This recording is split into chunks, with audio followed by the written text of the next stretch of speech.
بسم اللہ الرحمن الرحیم۔ جس طرح دنیا دار قسم کے لوگ اور بزنس مین ہوتے ہیں تو وہ کیا کرتے ہیں، وہ پیسہ بڑھانے کے لیے اور اپنی انکم بڑھانے کے لیے اور بینک بیلنس بڑھانے کے لیے وہ مختلف طریقے سوچتے رہتے ہیں کہ کوئی ایسا طریقہ میں اپنا لوں، کوئی ایسی جگہ میں دیکھ لوں یا کوئی ایسا کام میں دیکھ لوں کہ جس میں میری انکم اور آنے والی جو رقم ہے، پیسے ہیں، وہ بڑھ جائیں۔ لیکن جو اللہ والے ہوتے ہیں، وہ اللہ والے ہر ٹائم چونکہ ان کی نظر آخرت پر ہوتی ہے اور دنیا کی بے ثباتی ان کے ذہن کے اندر راسخ ہو گئی ہوتی ہے،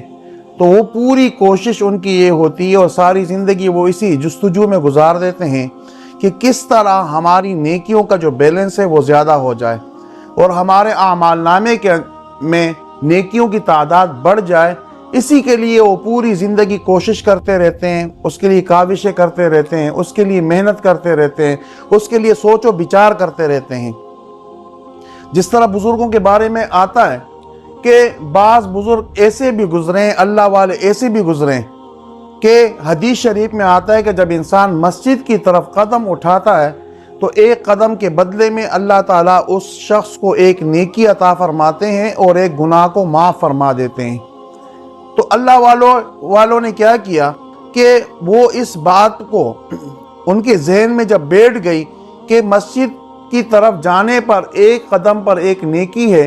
اور ایک گناہ معاف ہوتا ہے، تو ان کی یہ کوشش ہوتی ہے کہ ہم زیادہ سے زیادہ قدم مسجد کی طرف اٹھائیں تاکہ زیادہ نیکیاں ہمیں ملے اور ہمارے زیادہ گناہ معاف ہو جائے۔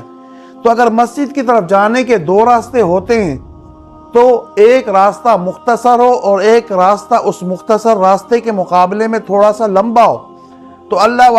والوں نے کیا کیا کہ اس لمبے راستے کو اختیار کیا تاکہ مسجد کی طرف جاتے ہوئے ہماری نیکیوں کی تعداد قدم بڑھنے کی وجہ سے وہ بڑھ جائے۔ اور پھر ساتھ میں یہ بھی کرتے تھے کہ جو طبعی قدم ان کا ہوتا تھا، اس طبعی قدم کے مقابلے میں قدم بھی چھوٹے چھوٹے اٹھاتے تھے تاکہ زیادہ سے زیادہ قدم ہماری مسجد کی طرف اٹھے، زیادہ نیکیاں مل جائے اور زیادہ گناہ ہمارے معاف ہو جائے۔ اسی طرح امام ابو داود، جو ابو داود کے مصنف ہیں، انہوں نے ایک مرتبہ دیکھا کہ دریا کے کنارے پر وہ کھڑے ہیں۔ امام ابو داود بہت بڑے محدث بھی ہیں، دریا کے کنارے کھڑے ہیں اور انہوں نے دیکھا کہ ایک جہاز وہ کنارے سے تھوڑا دور کھڑا ہے اور اس میں لوگ، سواریاں اس کے اندر سوار تھی۔ وہ جہاز وہیں پر چونکہ پانی کنارے کی طرف کم تھا تو تھوڑا سا فاصلے پر وہ جہاز کھڑا تھا۔ اس جہاز میں جو سواریاں سوار تھی اس میں سے ایک شخص کو چھینک آئی اور چھینک آ کر اس نے الحمدللہ کا لفظ کہا۔ امام ابو داود رحمۃ اللہ علیہ انہوں نے چھینک کی آواز سنی تو چھینک کے لیے، جس طرح حدیث شریف میں آتا ہے کہ اگر کسی کو چھینک آ جائے تو الحمدللہ کا ہے، اس لیے کہ اس چھینک کے اندر بہت ساری بیماریاں اللہ تعالیٰ انسان کے جسم سے نکال لیتا ہے اور انسان کی کیفیت موت کے قریب ہو جاتی ہے اور اس وقت اس کی یہ نسیں پھٹنے کا جو خطرہ ہوتا ہے۔ تو چھینک کے بعد انسان کو چاہیے کہ الحمدللہ کہے کہ ایک بڑی بیماری اور ایک بڑی پریشانی اور ایک بڑی مصیبت سے اللہ تعالیٰ نے مجھے چھٹکارا دیا۔ اور سننے والے کے اوپر یہ ضروری ہوتا ہے کہ وہ جب سنے تو اس مجلس میں وہ یرحمک اللہ کہے کہ اللہ تعالیٰ آپ پر اپنا رحم فرمائے۔ امام ابو داود رحمۃ اللہ علیہ نے جب یہ چھینک کی آواز سنی اور اس شخص کا الحمدللہ کا لفظ سنا تو اب اس میں حکم اور مسئلہ تو یہ ہے کہ مجلس ایک ہونی چاہیے۔ اگر مجلس الگ الگ ہو، ایک آدمی راستے سے گزر رہا ہے، کہیں دور جا رہا ہے، وہاں سے اس نے چھینک کی آواز، اس نے چھینک کے بدلے میں الحمدللہ کہا، تو راستے پہ گزرنے والوں کے لیے، جو ساتھ کھڑے لوگ یا بیٹھے لوگ ہیں، ان کے لیے ضروری نہیں ہے۔ مجلس ایک ہونی چاہیے۔ تو امام ابو داود رحمۃ اللہ علیہ نے کیا کیا کہ اس مجلس کو ایک بنانے کے لیے 3 دھرم پر وہ کشتی وہ کرایہ پر لی، اس میں سوار ہو گئے اور اس جہاز کے پاس جا کر اس شخص کے سامنے کہا کہ یرحمک اللہ، کہ اللہ تعالیٰ آپ پر رحم فرمائے۔ امام ابو داود رحمۃ اللہ علیہ نے جب یہ جملہ ادا کیا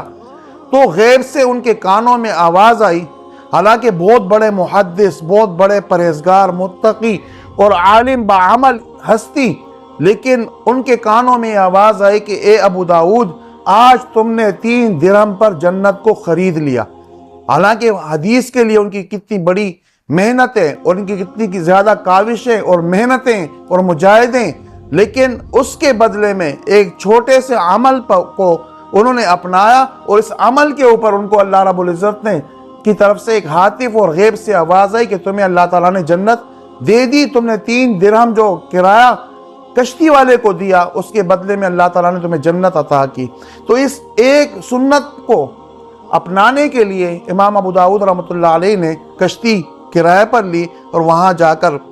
یہ یرحمک اللہ کا لفظ ان کے سامنے کہا تاکہ سنت پر عمل ہو۔ تو اللہ والوں کا وتیرہ یہ ہوتا ہے، ان کا طریقہ یہ ہوتا ہے، ان کی عادت یہ ہوتی ہے کہ کسی بھی طریقے سے ہمارے نامہ اعمال کے اندر نیکیوں میں اضافہ ہو۔ اور دنیا والے کیا کرتے ہیں؟ ان کی کوشش ہوتی ہے کہ ہمارے کھاتے میں اور ہمارے اکاؤنٹ کے اندر پیسوں کا اضافہ ہو۔ تو ہمیں بھی چاہیے کہ ہم اس نیکیوں کو اپنے نامہ اعمال کے اندر بڑھاتے رہیں، جس طرح اللہ رب العزت نے کرامن کاتبین کی شکل میں 2 فرشتے انسان کے ساتھ مقرر کیے ہوئے، ایک انسان کی نیکیاں لکھتا ہے اور ایک انسان کی برائیاں لکھتا ہے۔ تو ہمیں چاہیے کہ ہم زیادہ نیکیاں کریں تاکہ ہمارے اعمال نامے کے اندر نیکیوں میں اضافہ ہوتا رہے۔ اللہ تعالیٰ ہم سب کو عمل کرنے کی توفیق عطا فرمائے۔ وآخر دعوانا ان الحمد للہ رب العالمین۔